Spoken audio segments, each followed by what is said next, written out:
కృతజ్ఞతాస్తుతులు స్తోత్రములు చెల్లించుకుంటున్నాను ఆయన.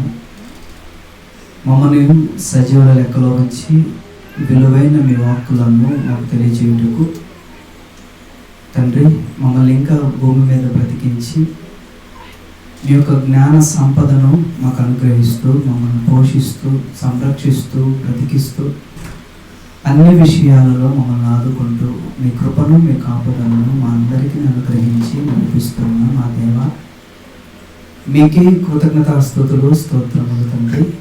మరి ఈ పునరుద్ధాన దినమున మీ పిల్లలమైన మేమందరము మిమ్మల్ని ఆరాధించుటకు, స్తుతించుటకు కూడి ఉండగా మీ ఆత్మ సహాయాన్ని మా అందరికీ అనుగ్రహించి మీ వాక్యంలో ఉన్న విలువైన సంగతులను మాకు నేర్పించమని, వాటి ప్రకారం మేము జీవించుటలాగా మాకు సహాయం చేయమని వేడుకుంటూ కూడి వచ్చిన ప్రతి బిడ్డను మీ చేతులకు అప్పగించుకుంటూ ప్రభువైన యేసుక్రీస్తు నామము ద్వారా ఈ ప్రార్థన సమర్పించి అడిగి వేడుకొనుచున్నాను కన్న తండ్రి, ఆమేన్. ప్రియమైన దేవుని వల్లారా, ఈరోజు కూడా కొన్ని విలువైన సంగతులను బైబిల్ నుంచి మనం ఆలోచన చేద్దాం. ప్రియులారా, ఒకప్పుడు మనం దేవునిని ఎరుగని వారిగా ఉన్నాం. మనం దేవుడు అంటే ఏంటో ఎరుగని వారిగా ఉన్నాం. కానీ దేవుని దయ వలన, దేవుని కృప వలన మరి దేవుడు మనల్ని ప్రేమించి తన వాక్యాన్ని తన పిల్లల ద్వారా మన యొద్దకు తీసుకొచ్చాడు. తన వాక్యాన్ని తన పిల్లల ద్వారా మన యొద్దకు తీసుకొచ్చాడు. ఎందుకు తీసుకువచ్చాడు దేవుడు మన దగ్గరకు వాక్యాన్ని అన్నప్పుడు, దేవుడు లేకుండా బ్రతుకుతున్న మనకు దేవుడు అంటే ఏంటో తెలియాలి. అలాగే దేవుని తత్వాన్ని కలిగి బ్రతకాలి. దేవుడు అంటే ఏంటో తెలియాలి. దేవుని యొక్క తత్వం, దైవత్వములో మనం పాలి భాగస్థలం అవ్వాలి. అంటే దేవుని యొక్క గుణగణాలను మనం మన బ్రతుకు కాలంలో సంతరించుకోవాలి. దేవుడు ఆయనలా మనం ఉండాలని కోరుకుంటున్నాడు. ఆయనలా మనం ఉండాలని కోరుకుంటున్నాడు.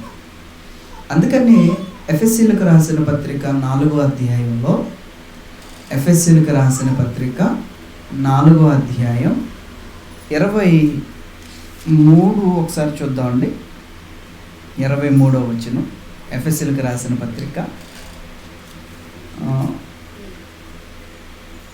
22 నుంచి చదువుదామండి, బాగుంటుంది. కావున 4వ అధ్యాయం 22 నుంచి చదువుతున్నాను. కావున మునుపటి ప్రవర్తన విషయములోనైతే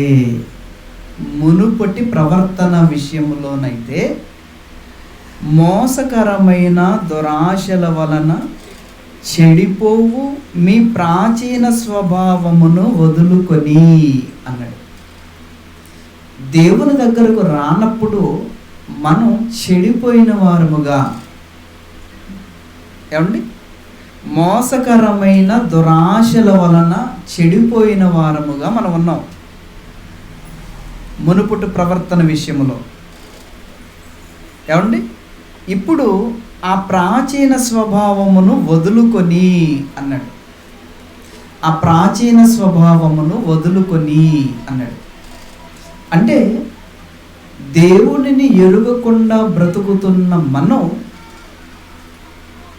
దేవుణ్ణి ఎరుగకుండా బ్రతుకుతున్న మనం ఎప్పుడైతే దేవుడు తన పిల్లల ద్వారా వాక్యాన్ని మన దగ్గరకు చేర్పించాడో అప్పటి నుంచి మనం ఆ పాత జీవితాన్ని, ఆ ప్రాచీన స్వభావాన్ని ఏం చేయాలన్నాడు? వదిలేసుకోవాలి అన్నాడు. వదిలేసి ఏం చేయాలంట?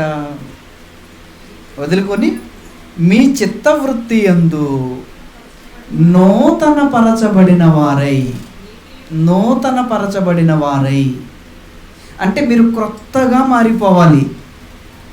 మీరు నూతన పరచబడాలి, క్రొత్తగా మారిపోవాలి. మీ ఆలోచనలు క్రొత్తగా ఉండాలి, మీ కార్యక్రమాలు కొత్తగా ఉండాలి. మీరు టోటల్గా పాత జీవితాన్ని పాతరేసి క్రొత్త జీవితాన్ని కలిగి బ్రతకాలని దేవుడు చెప్తున్నాడు. నూతనపరచబడిన వారై నీతియు యథార్థమైన భక్తియు గలవారై, నీతియు యథార్థమైన భక్తియు గలవారై అన్నాడు. దేవుని పోలికగా సృష్టింపబడిన నవీన స్వభావమును ధరించుకొనవలెను. అంటే దేవునితో నువ్వు పాలిభాగస్తులు అవ్వాలి. దేవుని స్వరూపం కలిగిన నరుడిగా నువ్వు మారాలి. దేవ స్వభావమందు మనం పాలివారము కావాలి అన్నది దేవుని యొక్క ఉద్దేశం. దేవుడికి ఎలాంటి ఉద్దేశం ఉంది? దేవుడికి ఎలాంటి ఉద్దేశం ఉంది చెప్పండి. దేవుడికి ఎలాంటి ఉద్దేశం ఉంది? ఆయన దైవత్వములో మనం కూడా పాలిభాగస్థలం అవ్వాలి. నేను పరిశుద్ధుడనై ఉన్నాను గనుక, నెక్స్ట్ మీరును పరిశుద్ధులై ఉండుడి అన్నాడు. అంటే నేను ఎలా ఉన్నానో మీరు కూడా అలాగే ఉండండి. నాతో మీరు పాలివారవ్వండి. మీ సహవాసం నాతో ఉండాలి. అంతే కదండి. అంటే ఇప్పుడు దేవునితో సహవాసం అంటే ఎలా ఉండాలి మనం? ఏమండి? దేవునితో అన్యోన్య సహవాసము కలిగిన వారమై అన్నాడు. అంటే దేవునితో సహవాసం అంటే ఏమంటే దేవుని యొక్క తత్వం ఏదైతే ఉందో అలాంటి తత్వాన్ని కలిగి మనం భూమి మీద నడుచుకోవాలి అన్నది దేవుని యొక్క ఉద్దేశం. ఓకేనా? రైట్. అయితే ఏమండి బాగానే ఉంది, కానీ ఇంతకు దేవుని యొక్క తత్వం ఏంటి? దేవుని యొక్క దైవత్వంలో పాలివారమై ఉండాలి అన్నారు, బాగుంది. నూతన స్వభావం లేదా దేవుని స్వరూపం నూతన స్వభావం అన్నారు, బాగుంది. అసలు ఆయన యొక్క తత్వం ఏంటి? ఆయన యొక్క స్వభావం ఏంటి? ఏమండి? దైవత్వములో పాలివారమగటం అంటే ఏంటి అన్నది మనకు తెలియాలి. అంటే ఇవన్నీ తెలియాలి అంటే ముందు మనకు ఆయన గురించి పూర్తిగా అవగాహన ఉండాలి. ఎవరి గురించి? దేవుని గురించి మనకు పూర్తిగా అవగాహన ఉండాలి. మరి దేవుని గురించి అవగాహన ఎలా అవుతుంది మనకి? దేవుని గురించి అవగాహన మనకి ఎలా అవుతుంది? ఎలా అవుతుందంటే ఆయనతో స్నేహం చేస్తే. అంతే కదండి. ఒక మనుషుని సంగతులు ఏమండి వాళ్ళతో స్నేహం చేస్తే కాస్త అని అర్థమవుతే లేదా? అంటే ఇప్పుడు మనం దేవునితో సహవాసం చేస్తే దేవుని మనస్సు ఏంటో మనకు అర్థమవుతుందో లేదు చెప్పండి? అర్థమవుతుంది.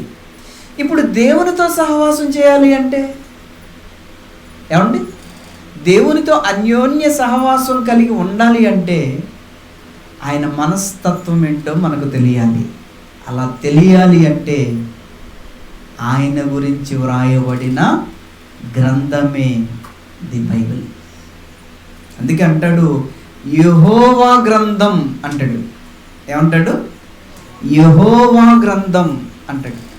మన చేతుల్లో ఉన్నది మనది కాదు. ఇది మన చేతుల్లో ఉన్న ఈ పుస్తకం 26 పుస్తకాలు ఏదైతే ఉన్నాయో ఇది మన పుస్తకం కాదు, ఇది యెహోవాది. యెహోవా గ్రంథమును మీరు పరిశీలించి చదువుకొనుడి అంటాడు. అంటే యెహోవా గ్రంథమును పరిశీలిస్తే గాంధీ చేత వ్రాయబడిన ఆత్మకథ ఏదైతే ఉందో, గాంధీ తాత రాసిన ఆత్మకథ ఏదైతే ఉందో అది చదివితే ఎవరి గురించి తెలుస్తుంది మనకు? గాంధీ గారి గురించి తెలుస్తుంది. ఎందుకంటే అది ఆయన గురించి వ్రాయబడింది కాబట్టి, అది ఆయన గురించి రాసుకున్నది కాబట్టి. మరి దేవుని గురించి నీకు తెలియాలి అంటే ఆయన మనస్తత్వం నీకు తెలియాలి అంటే నువ్వు కూడా ఆయన గ్రంథం, ఆయన చేత వ్రాయబడిన గ్రంథం ఏదైతే ఉందో దానిని చదివితే ఆ గ్రంథములో ఉన్న ఆ మాటలను బట్టి ఆ దేవుని తత్వం ఏంటో నీకు అర్థమవుతుంది. కనుక ఇప్పుడు ఏ గ్రంథం చదివితే ఆయన గురించి మనకు అర్థమవుతుంది చెప్పండి? యెహోవా గ్రంథమును. ఈరోజు మనం అందరం కూడా ఎందుకండి ఆదివారం రాగానే పనులన్నీ మానేసి ఏమండి అందరం ఒక చోట ఎందుకు కూడుకుంటాం తెలుసా? ఆయన మనస్సును తెలుసుకోవటం కోసం. ఆయన మనసు తెలుసుకుంటే మనకేంటండి లాభం? ఏమంటే ఆయన మనసు తెలుసుకుంటే ఏంటి మనకు లాభం? ఏంటి మనకు లాభం అంటే ఆయన దైవత్వములో మనం కూడా పాలి భాగస్థులం అవ్వటానికి అందులో సీక్రెట్స్ కొన్ని దేవుడు చెబుతూ ఉంటాడు. ప్రతి వారం మనం కూడుకొని ఈ మాటలు ధ్యానించటం వలన వచ్చే లాభం ఏంటో తెలుసా? ఆయన మనసులో ఉన్న భావాలు ఒక్కొక్కటి ఏమండి మనకి విడమరిచి తెలియచేస్తూ ఉంటాడు సేవకుల ద్వారా. అందుకేనండి కూడుకోవాల్సింది. చాలామంది ఎందుకు కూడుకుంటారో తెలుసా? చాలామంది దేవుడు దగ్గర ఏదో ఆశించి కూడుకుంటారు. దేవుడి దగ్గర ఏదో ఆశించి కూడుకుంటారు. అది దేవుడు తెలియని వాళ్ళు చేసే పని. కానీ దేవుణ్ణి ఎరిగిన వాళ్ళు చేసే పని ఏంటో తెలుసా? ఆయన గురించి మనం ఎంత నేర్చుకోగలిగాం, నేర్చుకున్న దానిని ఎంతవరకు అప్లై చేయగలిగాం మన జీవితంలో, నేర్చుకున్న వాళ్ళు ఎంతవరకు మన జీవితాల్లో దాన్ని అప్లై చేసుకోగలిగాం అన్నది మనం ఆలోచించాలి. కనుక ఈరోజు మనం అందరం కూడుకున్నాం. ఆయన దైవత్వంలోకి మనం పాలి భాగస్థులం అవ్వాలి అంటే ఆయన హృదయం, ఆయన మనస్సును తెలుసుకోవాలి. అలా తెలుసుకోవటానికే ఇక్కడ మనం కూడుకున్నాం. అదే బైబిల్లో కూడా దేవుడు చెబుతున్నాడు. ఏమంటున్నాడు చూడండి, ఏమంటున్నాడు? యెషయా గ్రంథం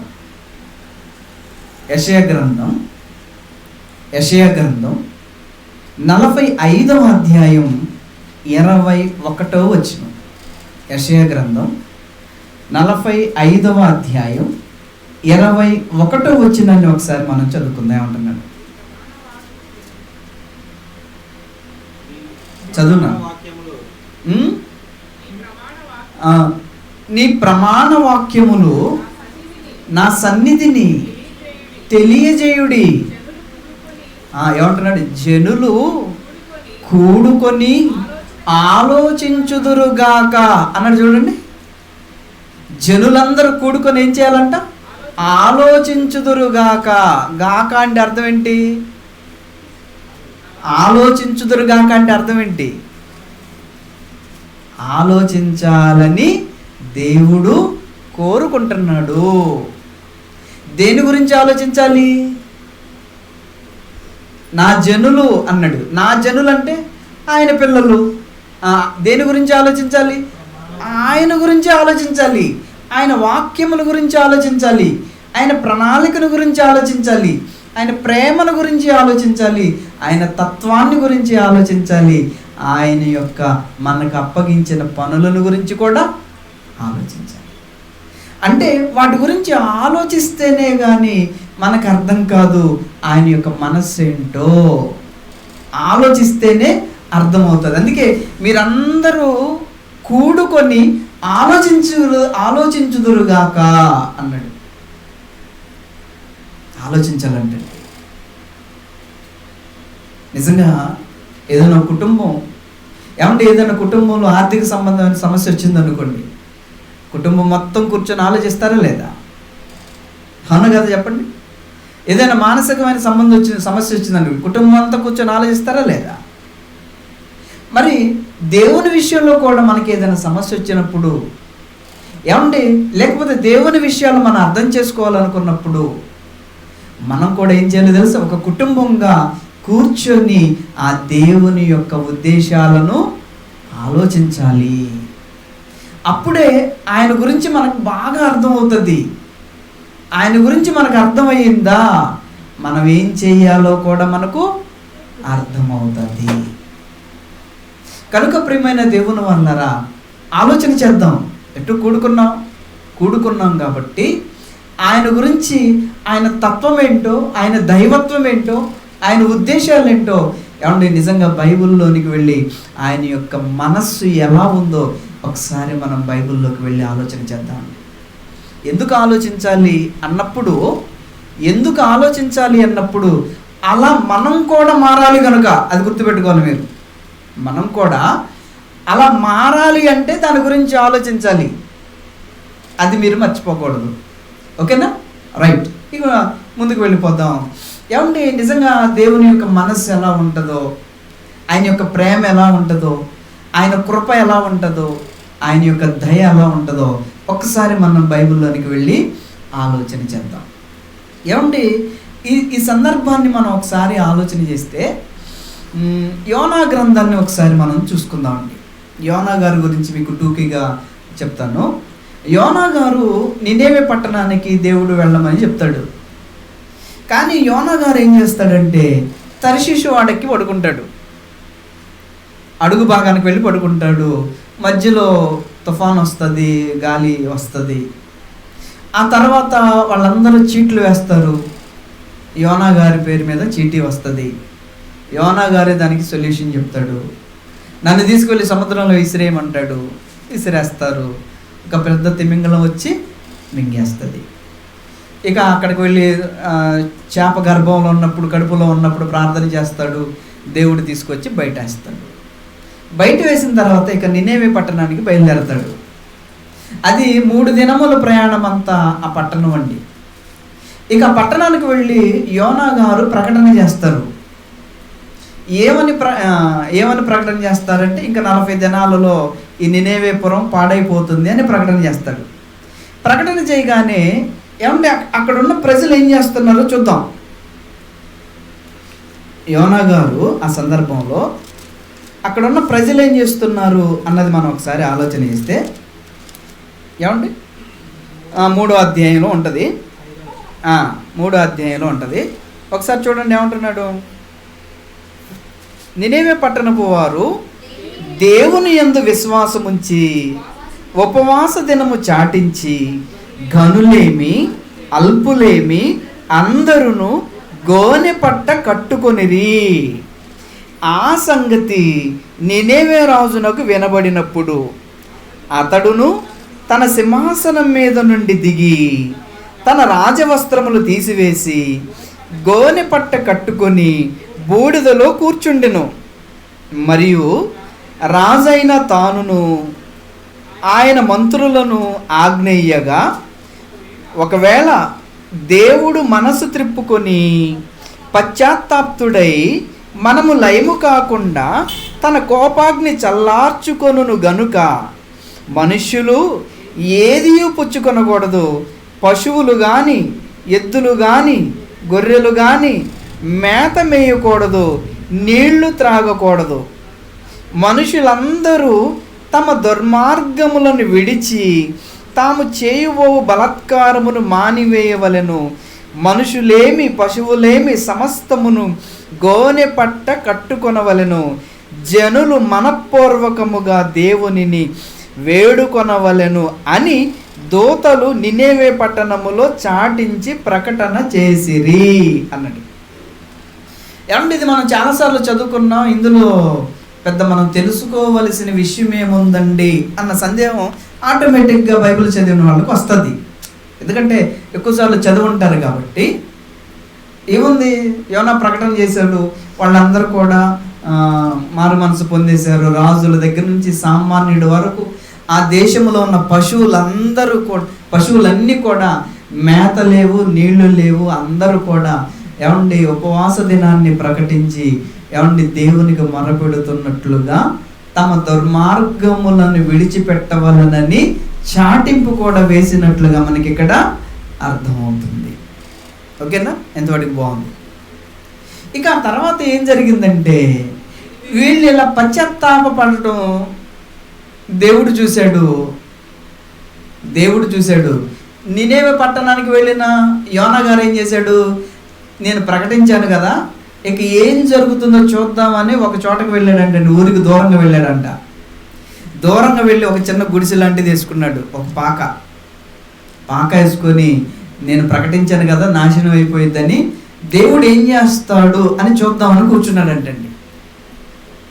ఎందుకంటే బాగా ఎండేస్తుందంట.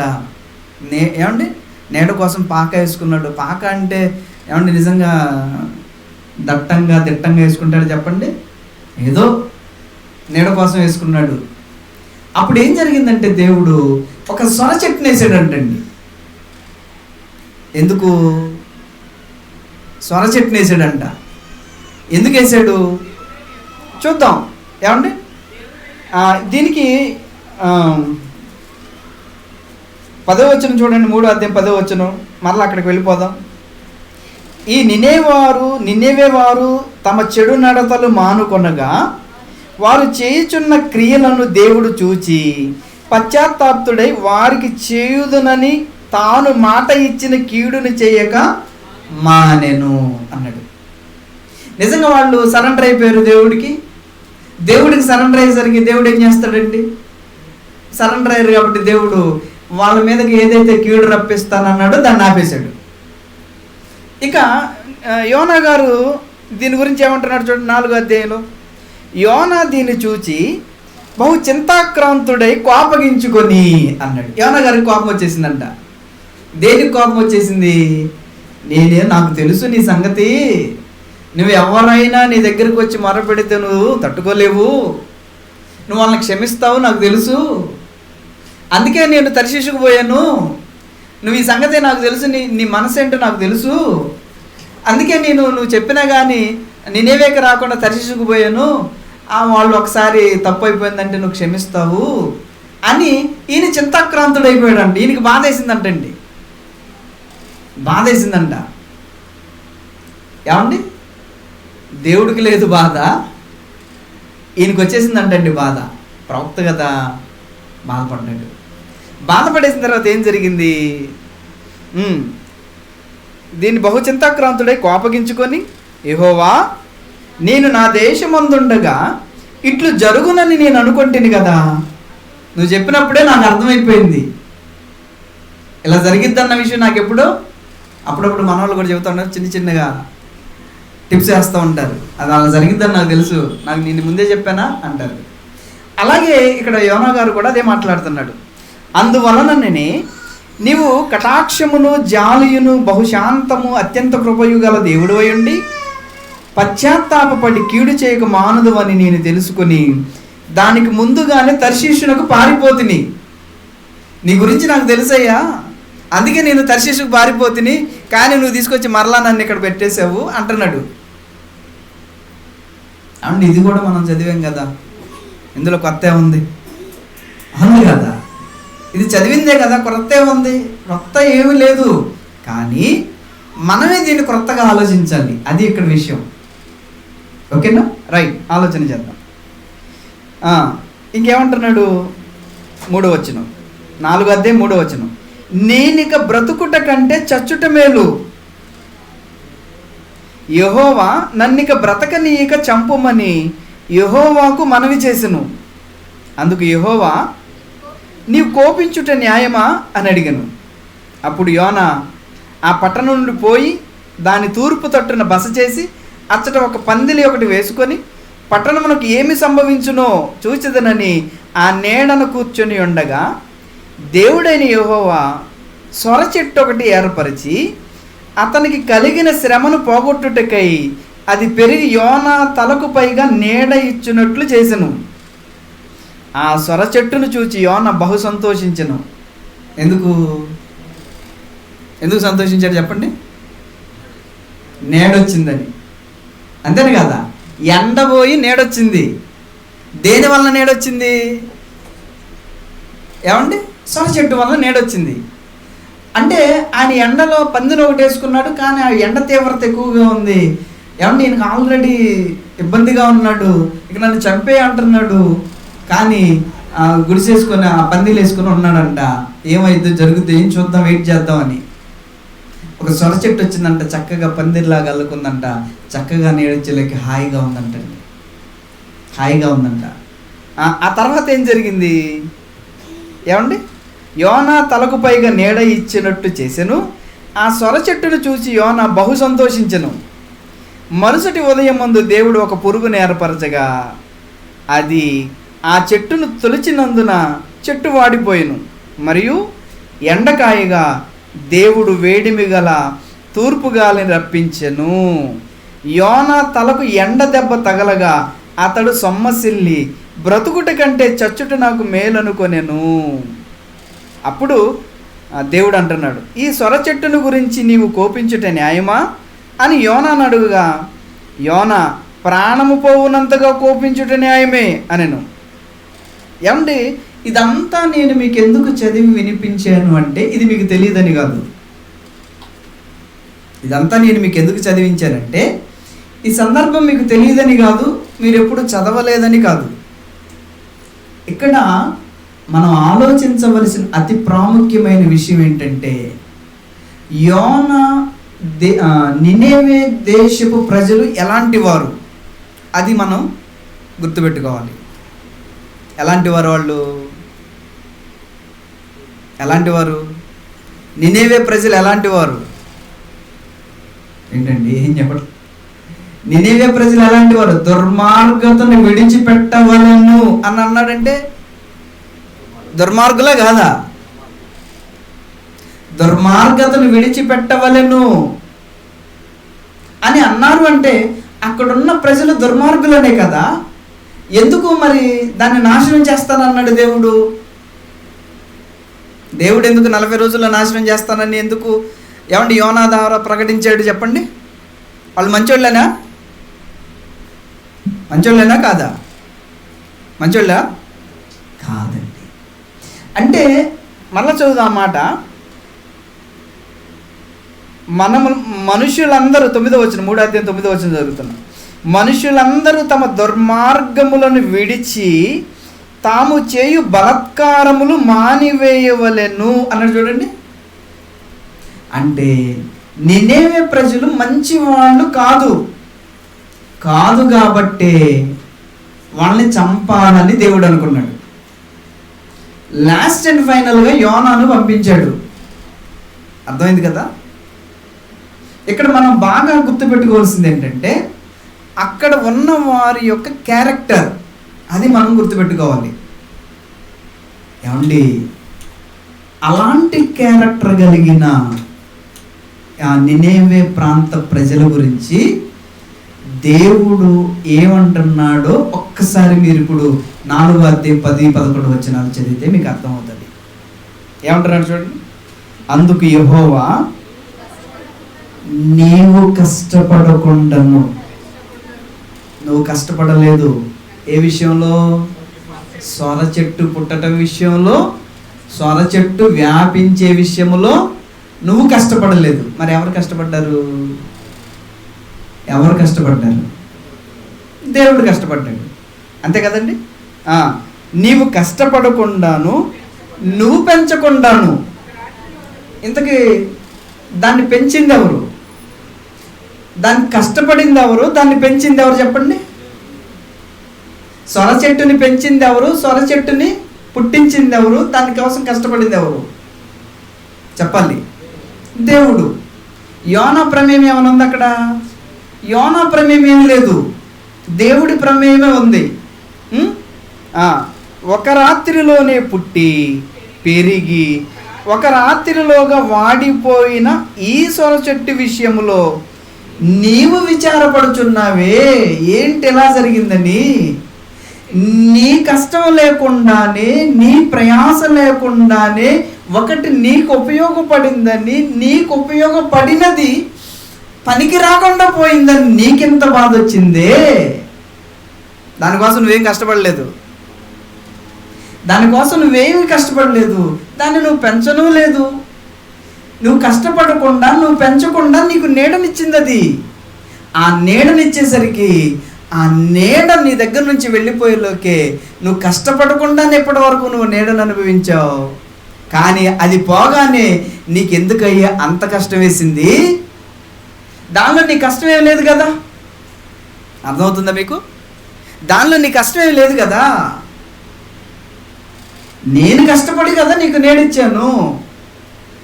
అది చెట్టు పోయింది, అంత మాత్రాన నువ్వేదో దాన్ని వేసి విత్తనం వేసి మొక్కేసి పెంచి నీరు పోసి కష్టపడినట్లుగా నువ్వెందుకు అంత టెన్షన్ పడిపోతున్నావు అంటున్నాడండి అక్కడ. ఇంకేమంటున్నాడు చూద్దాం. నీవు కష్టపడకుండాను పెంచకుండాను ఒక రాత్రిలోనే పుట్టి పెరిగి ఒక రాత్రిలోగానే వాడిపోయిన ఈ సొర చెట్టు విషయములో నీవు విచారపడుచున్నావే. అయితే 120,000 కంటే 120,000 అంటే 120,000 మంది 120,000 కంటే ఎక్కువై కుడి ఎడమలు ఎరుగని జనములు బహు పశువులను గల నినెవే మహాపురము విషయములో నేను విచారపడవద్దా? నువ్వే కష్టపడకుండా నీడనిచ్చిన ఆ చెట్టు గురించి నువ్వింత విచారపడితే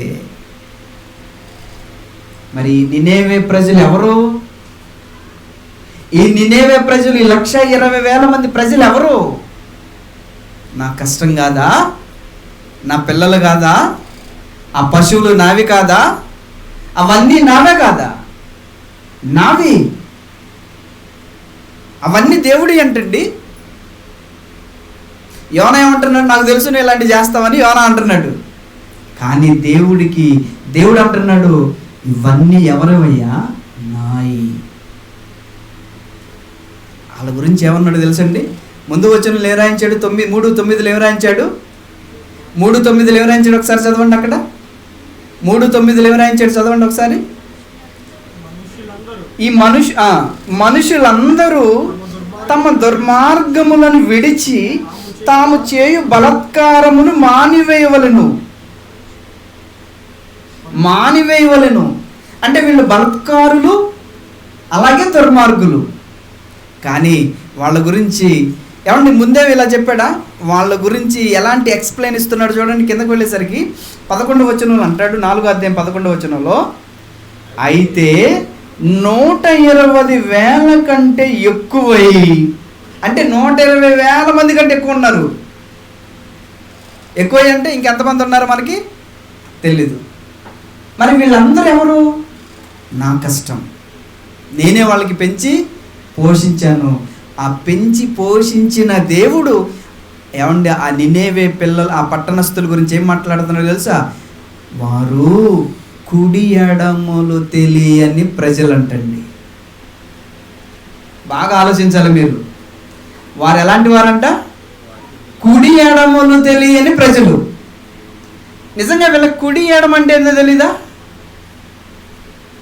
బాగా ఆలోచించాలి మీరు. కుడి ఎడమ. కానీ అక్కడ దేవుడు వాళ్ళ గురించి మాట్లాడుతున్నాడు. అక్కడ ఏమంటే అక్కడ గురించి వీళ్ళు దుర్మార్గులని ఎవరు చెబుతున్నారు? దేవుడు చెబుతున్నాడా? దేవుడు చెబుతున్నాడు కదా. దుర్మార్గులు, మనుషులందరూ బలత్కారులు. దుర్మార్గులు, బలత్కారులు. ఈ మాట ఎవరు చెబుతున్నాడు? రాజు చెప్తున్నాడు. రాజే కదా చెప్తున్నాడు. ఏమని? ఇదిగో మీరందరూ మీ దుర్మార్గతను విడవాలి. దండలు వేయించాడు కదా, చాటింపు వేయించాడు కదా, మీ బలత్కారాలు మానాలి అన్నాడు. కానీ అలాంటి క్రూయల్ మెంటాలిటీ కలిగిన ఆ నినేవే ప్రజలను దేవుడు అంటున్నమాట, వాళ్ళకి కుడి ఎడమలు తెలియదయ్యా అన్నాడండి. అంటే నిజంగా ఈ మాట చదివినప్పుడు అండి నాకైతే ఆశ్చర్యం వేసిందండి. మీకు ఎలా అనిపించిందో నాకు తెలియదు, కానీ వాళ్ళంతా దుర్మార్గులుగా మనకు కనబడుతుంటే దేవుడు వాళ్ళ గురించి ఆలోచిస్తున్న మాట, వాళ్ళకి కుడి ఎడమలు తెలియదయ్యా అన్నాడండి.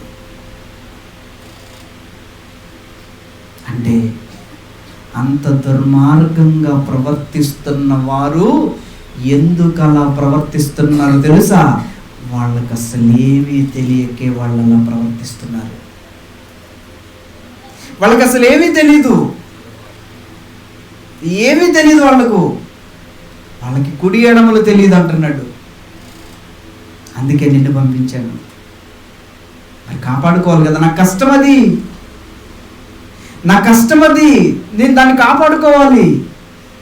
నువ్వు సొర చెట్టు గురించి ఎంత బాధపడుతున్నావు, మరి ఇన్ని వేల మంది 1,20,000 మంది కంటే ఎక్కువ మంది పిల్లలు ఉన్నారు, మరి వాళ్ళందరి విషయంలో నాకు బాధ ఇదా? నా పంట నాకు కాకుండా పోతే నష్టం ఎవరికి? వ్యవసాయదారుడికి కదా. వాళ్ళకేమీ తెలియదు అంటున్నాడండి.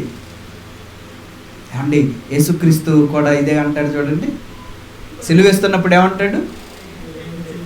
వీరేమి చేయుచున్నారో వీరెరుగదు ప్రభువా, వీరిని తండ్రి వీరిని క్షమించయ్యా. నిజంగా వాళ్ళకేం తెలీదా? వాళ్ళకేం తెలీదా చెప్పండి? తెలిసింది. కానీ అంటే దేవుడు ఎంత హై లెవెల్లో ఆలోచిస్తున్నాడు చూడండి. దేవుడి ఆలోచనకి మనిషి ఆలోచనకి ఎంత వ్యత్యాసం ఉంటుందంటే, దేవుడు ఎంత హైగా ఆలోచిస్తున్నాడంటే, ఏమండి అసలు యేసుక్రీస్తునే సిలువేస్తుంటే యేసుక్రీస్తే అంటున్నాడండి, వీరికి ఏమీ తెలియదయ్యా, వీరిని క్షమించయ్యా అన్నాడు. అంటే మనిషి తన గురించి తానేమీ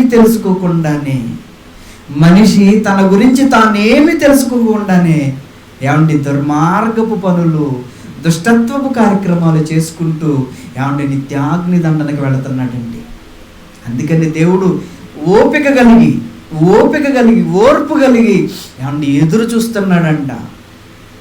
ఏమండి ఎదురు చూస్తున్నాడు. కొన్ని మాటలు మనం చూద్దాం.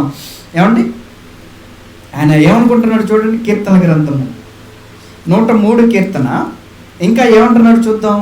కీర్తన గ్రంథము ఆయన మనిషి గురించి ఎలా ఆలోచిస్తున్నాడో, ఏమండి మనిషి గురించి ఎలా ఆలోచిస్తున్నాడో ఒకసారి మనం చూద్దాం. కీర్తన గ్రంథము 103 కీర్తన 14వ వచనం నుండి చదువుదామండి. 14వ వచనం నుండి చదువుదాం. 13వ వచనం నుండి చదువుదాం చూడండి. 13 నుంచి చదువుదాం. తండ్రి తన కుమారుల ఎడల జాలిపడునట్లు యెహోవా తన యందు భయభక్తులు గలవారి ఎడల జాలిపడును. 14వ వచనం, మనము నిర్మింపబడిన రీతి ఆయనకు తెలిసే ఉన్నది అన్నాడు చూడండి. మనము నిర్మింపబడిన రీతి ఆయనకు తెలిసే ఉన్నది, మనము మంటివారమని ఆయన జ్ఞాపకము చేసుకొనుచున్నాడు. మనము మంటివారమని ఆయన జ్ఞాపకము చేసుకొనుచున్నాడు. అంటే ఇప్పుడు దేవుని ఉద్దేశంలో మనం ఎలాంటి వాళ్ళం? మట్టి ద్వారా నిర్మింపబడిన వాళ్ళం. కానీ మన దృష్టిలో మనం ఎలాంటి వాళ్ళం? మనం చాలా గొప్పవాళ్ళం. అవును కదా? మన దృష్టిలో మనం చాలా గొప్పవాళ్ళం. కానీ దేవుడు అంటున్నాడు, నాయన కుడి ఎడమలు కూడా తెలియదురా. మనం అనుకుంటాం హై నాలెడ్జ్ పీపుల్ అనుకుంటాం. మనం అనుకుంటాం మనకు అన్నీ తెలుసు అనుకుంటాం. మనం అనుకుంటాం మనకంటే తోపు ఎవడో లేడని అనుకుంటాం.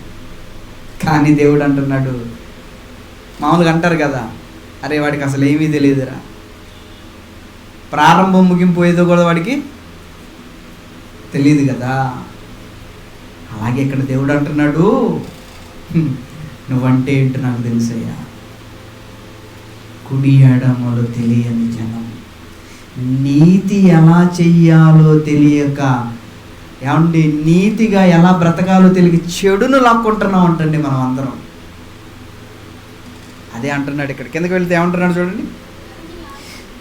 మనము నిర్మింపబడిన రీతి ఆయనకు తెలిసే ఉన్నది, మనము మంటివారమని ఆయన జ్ఞాపకము చేసుకొనుచున్నాడు. ఏమండి మంటివారమని జ్ఞాపకం చేసుకుంటున్నాడు అంటే అర్థం ఏంటి? వాడా చిన్నపిల్లలే పోనీరా అంటాం లేదా? ఏమంటాం? తెలీదులేరా, వాడేదో అన్నాడులే, తెలియక అన్నాడులే, పెద్దోడు సర్దుకుపో, వాడు తెలియదు కదా, వాడు చిన్నపిల్లడు, వాడికి తెలియదు, నీకు వయసులో పెద్దోడివి కదా, సర్దుకుపో అని మనం ఎలా అయితే మాట్లాడతామో దేవుడు కూడా అదే అంటున్నాడు.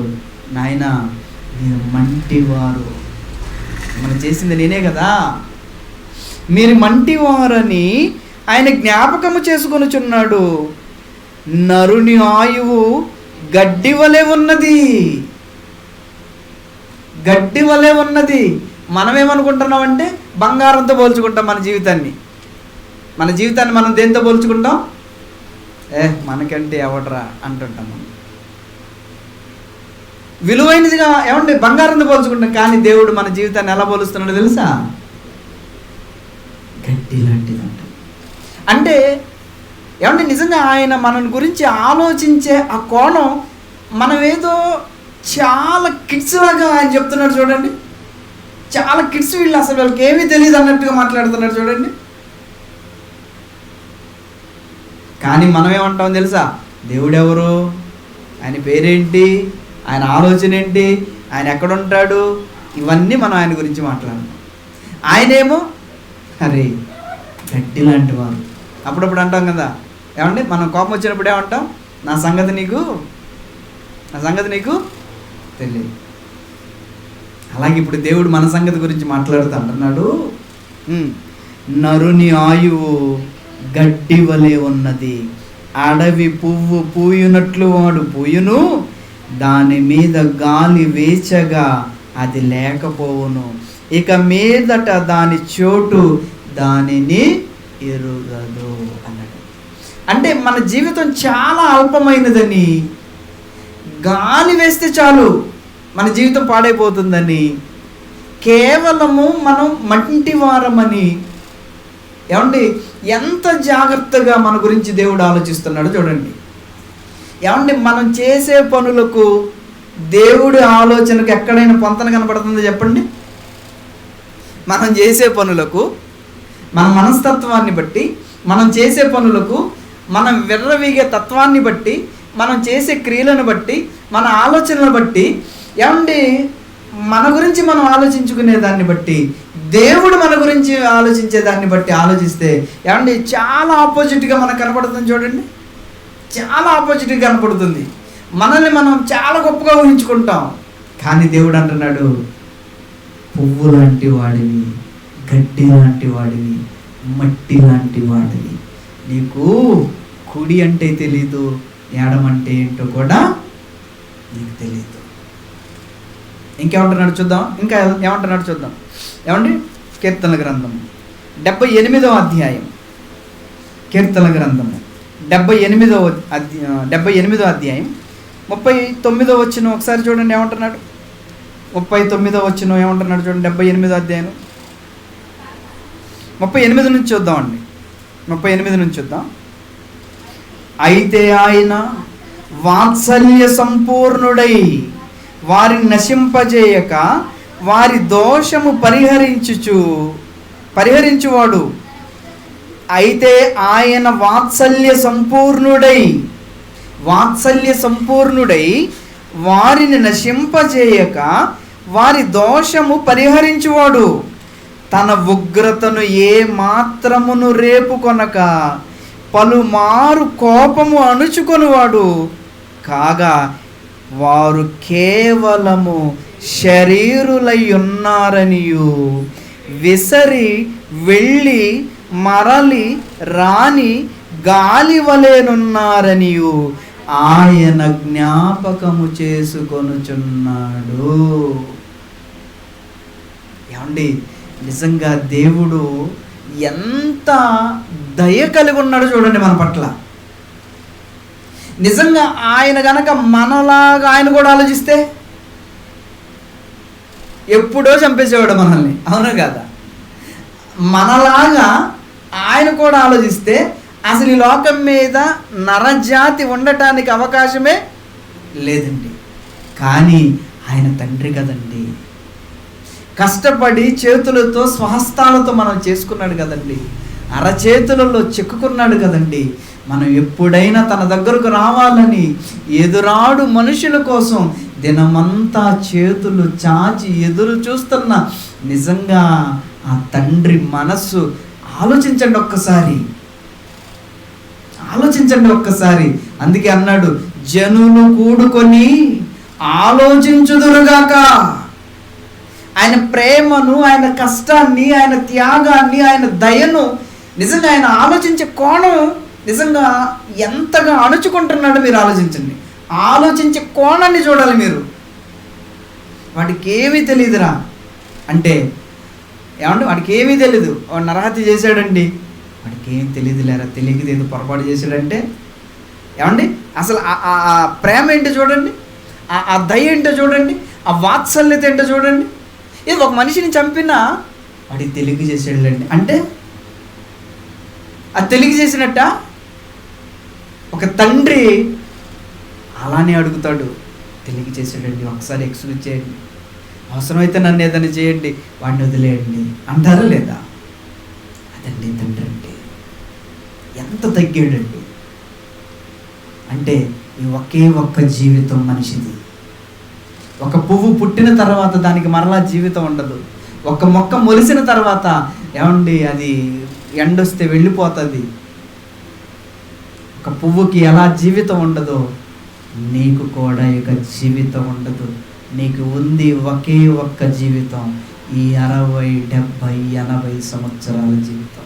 ఈ ఒక్క జీవితాన్ని నీకు ఇష్టం వచ్చినట్లుగా బ్రతికితే, ఆ ఒక్క జీవితాన్ని నువ్వు వ్యర్థం చేసుకుంటే నిత్యాగ్ని దండనకు వెళతావని దేవుడు ఆలోచించి వాడికి ఏం తెలియదయ్యా, వాడికి కుడి ఎడమ తెలీదు, ఎక్స్క్యూజ్ చేద్దాం అంటున్నాడు. ఎందుకంటే ఈ ఒక్క జీవితం పోయిందా ఇక నీకు జీవితం లేదు. ఒకవేళ నీకు జీవితం ఉంది అనుకుంటే అది నిత్యాగ్నిలోనే ఉంటుంది ఆ జీవితం. కనుక దేవుడు కృపా వాత్సల్య సంపూర్ణుడై అన్నాడు చూడండి. వాత్సల్యం సంపూర్ణత కలిగి ఉన్నాడు, దయ సంపూర్ణత కలిగి ఉన్నాడు. నెహెమ్యా గ్రంథంలో కూడా ఏమంటాడు చూద్దాం. ఏమండి నెహెమ్యా గ్రంథం 9వ అధ్యాయం, నెహెమ్యా గ్రంథం 9వ అధ్యాయం తీసారండి 17వ వచనం.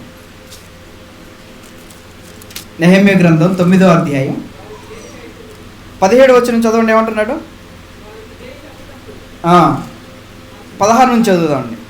అయితే వారును మా పితరులను గర్వించి లోబడనొల్లక నీ ఆజ్ఞలకు చెవి యొక్కకపోయిరి.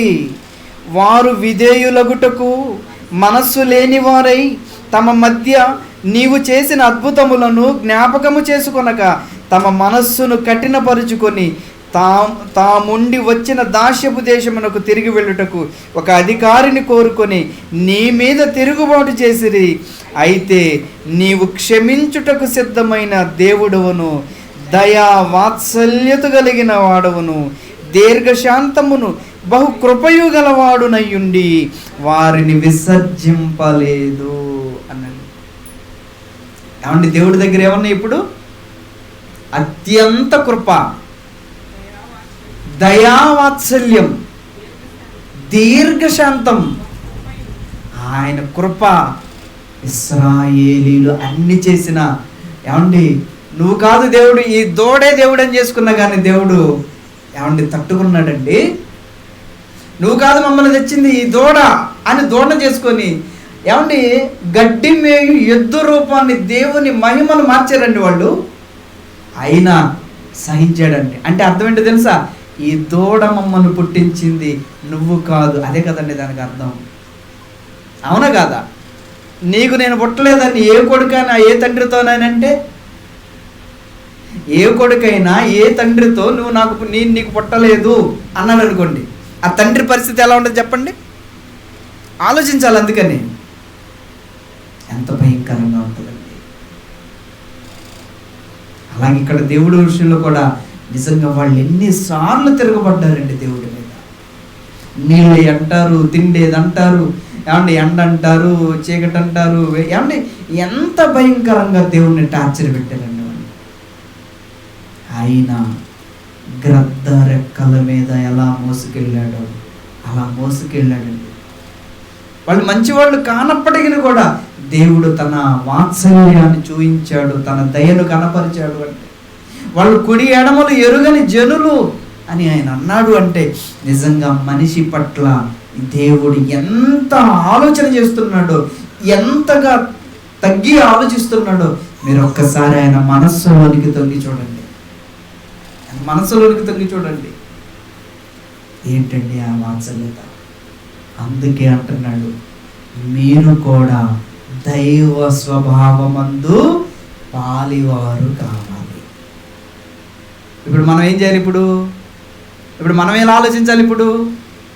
ఇప్పుడు మనం ఎలా ఆలోచించాలి చెప్పండి? మనిషిని మనిషిగా కాకుండా ఇతడు కూడా దేవుని కుమారుడే, ఈమె కూడా దేవుని కుమార్తె, ఈమెకేమీ తెలియక, ఇతనికి ఏమీ తెలియక ఎలా చేస్తుంది అనుకోవాలా వద్దా? ఏమండి? ఇంకేమీ తెలీదు, ఇతనికి ఏమీ తెలీదు, అందుకే ఎలా చేస్తున్నాడు. ఇతను పువ్వు లాంటి వాడు అనుకోండి, ఇతను గడ్డి లాంటి వాడు అనుకోండి, అంతేగాని నా పట్ల ఇలా అంటాడా అనుకోకండి.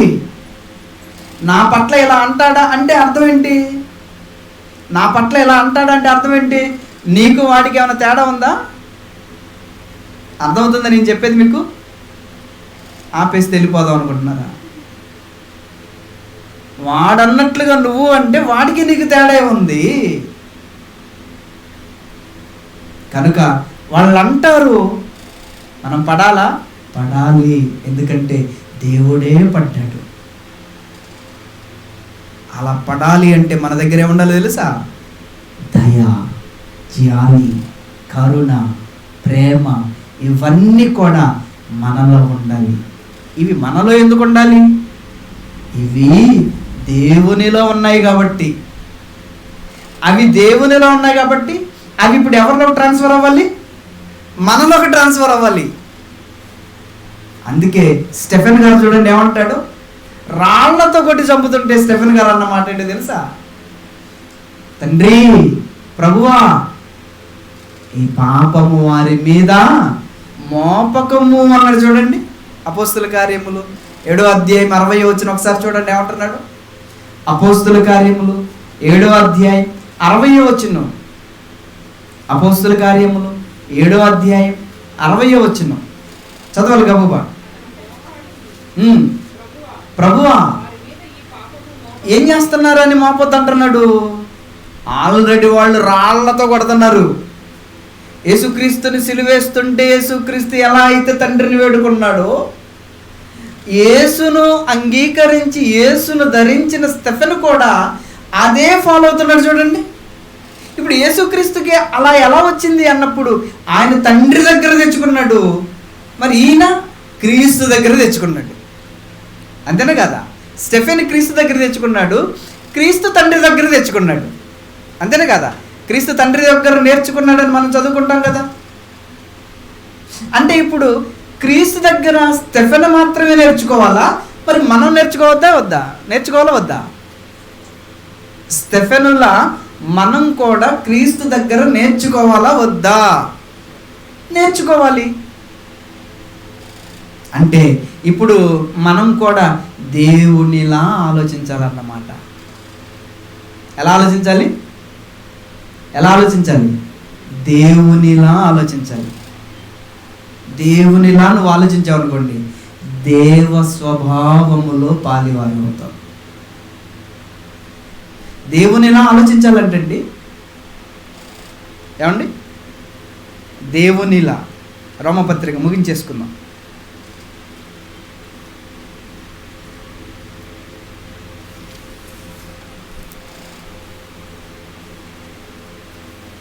రోమపత్రిక 2వ అధ్యాయం 4-5 వచనాలు. దానికంటే ముందు కీర్తన చదువుదామండి. కీర్తన గ్రంథం చూద్దాం. అక్కడ తర్వాత ఇక్కడికి వద్దాం. కీర్తన గ్రంథం 103. నిజంగా ఆయన మన పట్ల ఏం చేశాడు అన్నది ఒకసారి మనం ఆలోచన చేస్తే, కీర్తన గ్రంథము 103 8వ వచనం నుండి చదువుదాం. చూడండి 8వ వచనం నుండి ఏమంటున్నాడు చూడండి. యెహోవా దయాదాక్షణ్యపూర్ణుడు, యెహోవా దయాదాక్షణ్యపూర్ణుడు, దీర్ఘశాంతుడు, కృపా సమృద్ధి గలవాడు. ఆయన ఎల్లప్పుడూ వ్యాజ్యమాడువాడు కాడు, ఆయన నిత్యము కోపించువాడు కాడు. మన పాపములను బట్టి మనకు ప్రతీకారము చేయలేదు. మన పాపములను బట్టి మనకు ప్రతీకారము చేయలేదు. ఒకవేళ చేసాడా చచ్చమే. మన పాపాలను బట్టి ప్రతీకారం చేస్తే, అందుకే నీకు ముందే చెప్పాను, ఈ వరకు ఒక్కడు కూడా ఉండేవాడు కాదు, భూమి మీద ఒక్కడు కూడా ఉండటానికి అవకాశమే లేదు. అదే అంటున్నాడు ఇక్కడ, మన పాపములను బట్టి మనకు ప్రతీకారం చేయలేదు, మన దోషములను బట్టి మనకు ప్రతిఫలం ఇయ్యలేదు. ఎంత గొప్పవాడు అంటే మన గురించి ఎలా ఆలోచించుంటాడు? విసరి వెళ్ళి మరలా రాని గాలి అంటాడు. వాడే తెలుసుకుంటాడు, నాయన నువ్వు చనిపోవటం కాదు నాకు ఇష్టం, నువ్వు మారు మనసు పొంది బ్రతకటమే నాకు ఇష్టం. నువ్వు మరణిస్తే నాకేమొస్తుందయ్యా, నీకోసం నేను ఎదురు చూస్తా. ఒక తండ్రిగా పిల్లలను కన్నందుకు ఎంత దీర్ఘశాంతం కలిగి అత్యంత కృపా సమృద్ధి కలిగిన వాడై ఉండి దేవుడు తన తత్వాన్ని ఈ గ్రంథములో లిఖించి మనం కూడా ఎలా ఉండాలని దేవుడు ఆశించాడంటే, మన మీద ప్రతీకారం తీర్చుకోవాలనుకోవటం లేదు. ఒకవేళ అలా తీర్చుకోవాలనుకుంటే అసలు భూమి మీద మనిషి మనుగడే ఉండేది కాదు. నిజంగా ఇప్పటికీ కూడా మన మీద ఎంత కనికరం ఉంచుతున్నాడంటే దేవుడు. ఇప్పుడు చదువుదాం రోమపత్రిక. ఏమంటున్నాడు? 2వ అధ్యాయంలో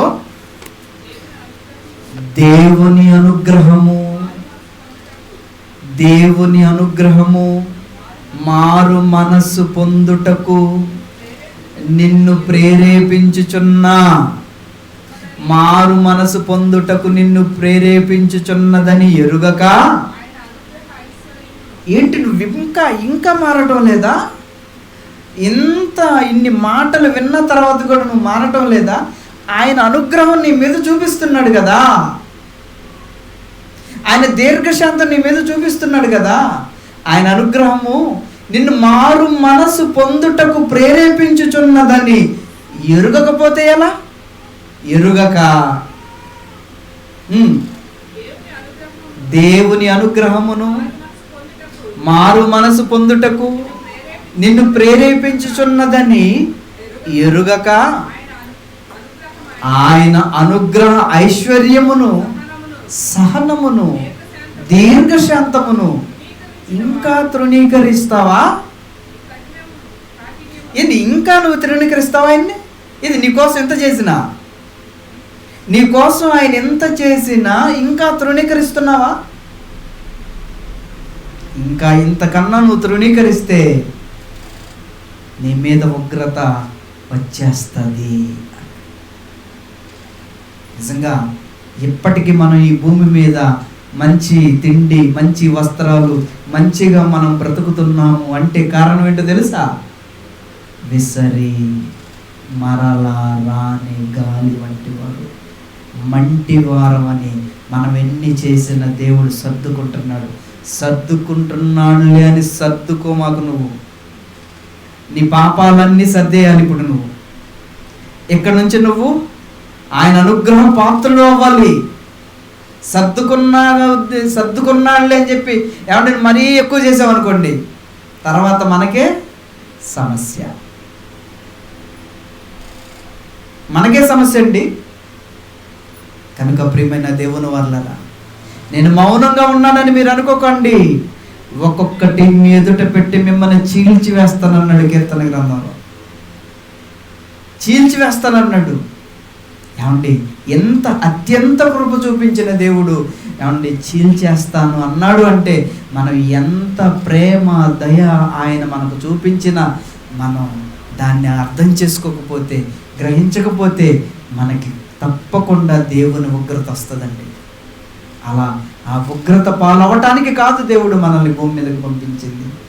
ఆయన కృపను పొందుకొని, ఆయన ప్రేమను పొందుకొని ఆయన కోసం బ్రతకాలని. మరి ఆయన కోసం బ్రతకాలంటే ఇప్పుడు మనం ఎలా ఉన్నాం, ఏ స్థితిలో ఉన్నాం, ఎలాంటి పరిస్థితుల్లో ఉన్నాం మీరు ఒకసారి ఆలోచించండి. ఆయన కృపకు పాత్రలు అయినట్లున్నావా, లేక ఆయన ఉగ్రతకు పాత్రలు అయ్యేటట్లుగా ఉన్నామా? ఎలా ఉన్నాం మనం? ఒకసారి మిమ్మల్ని మీరే ఆలోచించుకోండి. మీరు ఆలోచించుకోవడానికి ఒక క్లూ చెప్పి నేను ముగించేస్తా. ఎందుకంటే ఆలోచించుకోవడానికి క్లూ కావాలి కదా. ఓకే, కొరింథీయులకు రాసిన మొదటి పత్రిక 3వ అధ్యాయం. కొరింథీయులకు రాసిన మొదటి పత్రిక 3వ అధ్యాయం 2-3 వచనాలను ఒకసారి మనం చదువుకుందాం. 3వ అధ్యాయం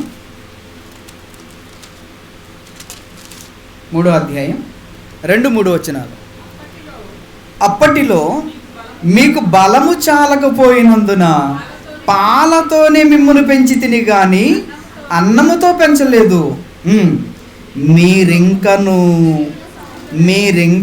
ఇస్తున్నాను, మీరింకను శరీర సంబంధులయ్యుండుట వలన ఇప్పుడును మీరు బలహీనులై ఉన్నారు కారా. శరీర సంబంధంలో ఆత్మ సంబంధంలో ఇప్పుడు మనం క్లూ ఇచ్చాను మీకు అర్థమైపోతుంది కదా. మనకు అర్థమైపోతుందా లేదా? మనం శరీర సంబంధంలో ఆత్మ సంబంధమా? బలహీనులం అవుతున్నాం అంటే అర్థం ఏంటి? ఏమండి, బలహీనులు అవుతున్నాం అంటే అర్థం ఏంటి? శరీర సంబంధులము. శరీర సంబంధులు అంటే అర్థం ఏంటి? దేవుడు మనకి ఇంకా సరిగా అర్థమయ్యాడా అర్థం కాలేదా? అర్థమయ్యాడా అర్థం కాలేదా? అర్థం అయ్యాడు అనుకుంటున్నా కానీ అర్థం కాల. ఎందుకంటే శరీర సంబంధులుగా నువ్వు ఉన్నావు అంటే అర్థం కాలేదని అర్థం. కిందకి వెళదాం. మీరు ఇంకనూ శరీర సంబంధులై ఉండుట వలన ఇప్పుడును మీరు బలహీనులై ఉన్నారు కారా. శరీర సంబంధి ఎప్పుడైనా వాడు బలహీనుడే. ఓకేనా? శరీర సంబంధులు బలహీనులు. ఓకేనా? రైట్. 3వ వచనం. మీలో అసూయయు కలహమును ఉండగా మీరు శరీర సంబంధులై మనుష్య రీతిగా నడుచుకునేవారు కారా. అంటే మనుష్య రీతిగా నడుచుకునే వాళ్ళు అంటే ఎవరు? ఇప్పుడు మీకు ఇప్పుడు ఆన్సర్ వచ్చేసి ఉంటుంది, చెప్పండి. మనుష్య రీతిగా నడుచుకునే వాళ్ళు ఎవరు? అసూయ, కలహం. ఈ 2 మనలో ఉన్నాయా లేదా? అసూయ, కలహం ఈ 2 మనలో గనక ఉంటే, ఒకవేళ ఏ టైంలోనైనా ఇవి ప్రవేశిస్తే నువ్వు శరీర సంబంధివే. అవునా కదా? ఇప్పుడు దేవుడు ఏం కోరుకుంటున్నాడు? శరీర సంబంధంగా ఉండాలని కోరుకుంటున్నాడా? ఆత్మ సంబంధులుగా ఉండాలని కోరుకుంటున్నాడా? ఆత్మ సంబంధులుగా ఉండాలని కోరుకుంటున్నాడు. కానీ ఇప్పుడు మనం ఏ రూపంలో ఉన్నాం? ఏ సంబంధులుగా ఉన్నాం? ఇప్పుడు మనం ఎప్పుడు ఆత్మ సంబంధులు అవుతాం? తెలీదు. అంతే కదండి? ఎప్పుడు ఆత్మ సంబంధం అవుతాం? తెలీదని అని చచ్చిపోయాం అనుకోండి. ఇప్పుడు ఈ టైంలో మనం చచ్చిపోయాం అనుకోండి. ఇప్పుడు ఆత్మ సంబంధులకు వెళ్తారా, శరీర సంబంధులకు వెళ్తారు దేవుడి దగ్గరికి? క్రీస్తు సంబంధులకు వెళ్తారా? మరి శరీర సంబంధులుగా వెళ్ళే వాళ్ళు అసూయ కలహాలు ఉంటాయి కదా. అంటే అసూయ కలహాలు ఉన్న వాళ్ళకి దేవుడు పరలోకం ఇస్తాడా? ఇస్తాడండి? ఇవ్వడండి.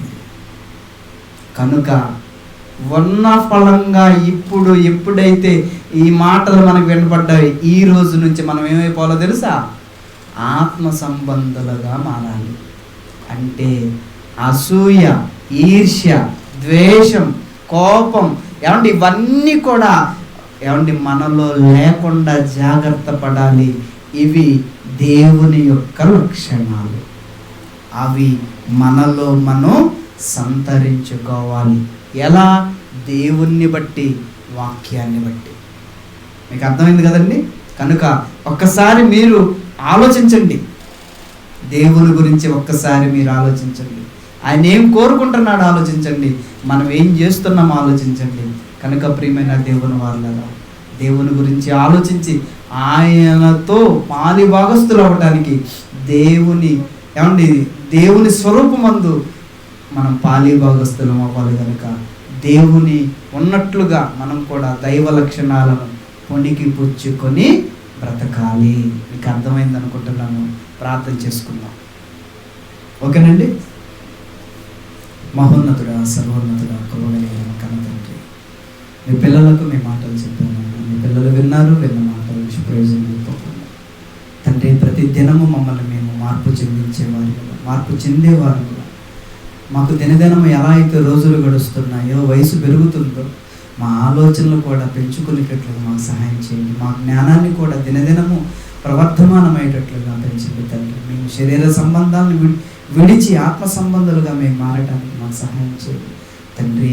మీరు ఇచ్చిన ఈ జీవితాన్ని మేము నిష్ప్రయోజనం చేసుకోకుండా తండ్రి, మీ యొక్క ప్రేమను కలిగి మేము బ్రతకడానికి తండ్రి, మీరు చూపించిన మార్గంలో మేము నడవడానికి మాకు సహాయం చేయండి. ప్రతి విషయం మీ కృపను, మీ కాపుదలను మా అందరికీ అనుగ్రహించమని, కూడి వచ్చిన ప్రతి బిడ్డను మీ చేతులకు అప్పగించుకుంటూ మంచి ఆయుష్, ఆరోగ్యమును, ఆత్మ సంబంధమైన ప్రతి ఆశీర్వాదం మా అందరికీ అనుగ్రహించమని మరొకసారి మీ పాద సన్నిధులు వేడుకుంటూ సంఘమును జ్ఞాపకం చేసుకోమని, సంఘ బిడ్డలందరినీ జ్ఞాపకం చేసుకోమని అర్థిస్తూ, సంఘానికి వస్తున్న ప్రతి కుటుంబాన్ని మీరు జ్ఞాపకం చేసుకోమని వేడుకుంటూ, కూడా వచ్చిన ప్రతి బిడ్డను మీ చేతులకు అప్పగించుకుంటూ ప్రభువైన యేసుక్రీస్తు నామము ద్వారా ఈ ప్రార్థన సమర్పించి అడిగి వేడుకొనుచున్నాను కన్న తండ్రి. ఆమేన్. మన తండ్రి అయిన దేవుని ప్రేమ, ఆయన కుమారుడైన యేసుక్రీస్తు వారి యొక్క కృపయు, పరిశుద్ధాత్మ దేవుని యొక్క అన్యోన్య సహవాసము ఇప్పుడు ఎల్లప్పుడూ సదాకాలం మనందరికీ తోడై ఉండి నడిపించునుగాక. ఆమేన్. అందరికీ వందనాలండి. మరి మీ అందరికి కూడా భోజనాల ఏర్పాట్లు